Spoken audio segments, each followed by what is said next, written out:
Once upon a time, there was a wise Zen master sitting quietly in the peaceful courtyard of his monastery.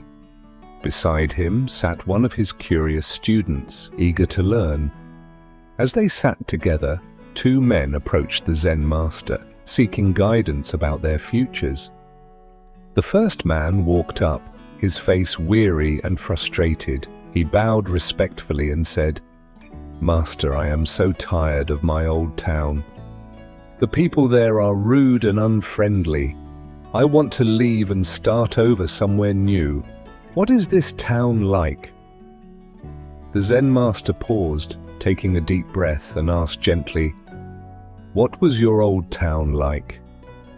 The man's face darkened with anger. "It was terrible. The people were rude, hostile, and I felt so alone. Life was a constant struggle and I hated it there. No one ever smiled." The Zen master nodded thoughtfully and replied, "This town is much the same. I don't think you should move here." The first man's shoulders slumped and his expression fell in disappointment.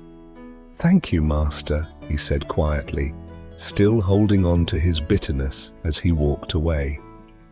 A little while later, the second man approached. His face radiated warmth, and he greeted the Zen master with a smile. "Master, I'm thinking of moving to this town. What is it like?"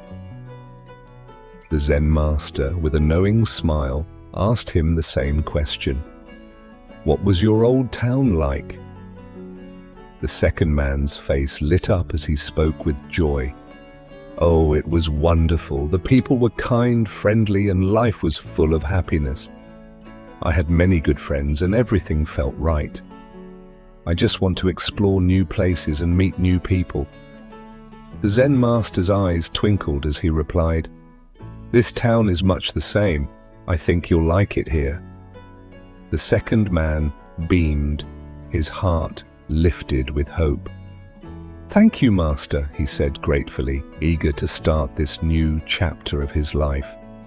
As the second man walked away, the student who had been quietly watching turned to the Zen master, puzzled. "Master," he said, I don't understand. You told the first man not to move here, but you encouraged the second man. They both asked the same question, yet you gave different answers. Why?" The Zen master smiled gently, his voice calm but filled with deep wisdom. "Ah, my young friend, the world is as you see it. It reflects the state of your mind and heart. If you are filled with kindness, love, and positivity, the world will seem friendly and full of joy. But if you carry negativity, anger, or bitterness, the world will seem cold and hostile." He continued, "The first man was full of negativity, so he saw the world through that lens. To him, every place was filled with hostility and unhappiness. The second man, however, had a heart full of positivity. He saw the world as a place of kindness and opportunity. His mindset attracted the goodness around him." The student listened closely, beginning to understand.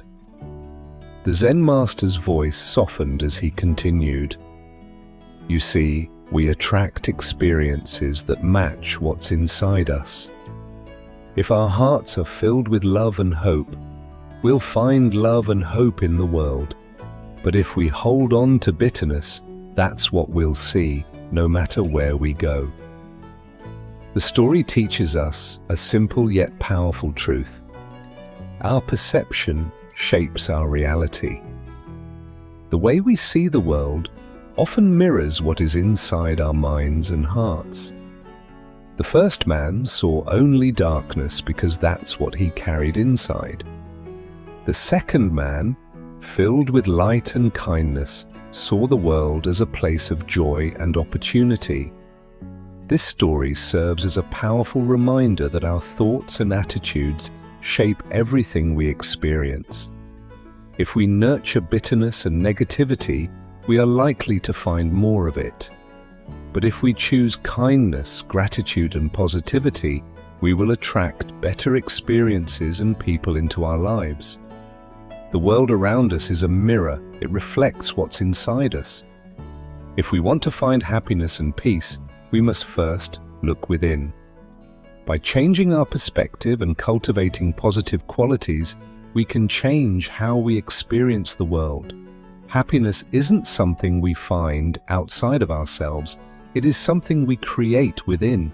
When we look at the world with love and gratitude, the world will reflect that back to us.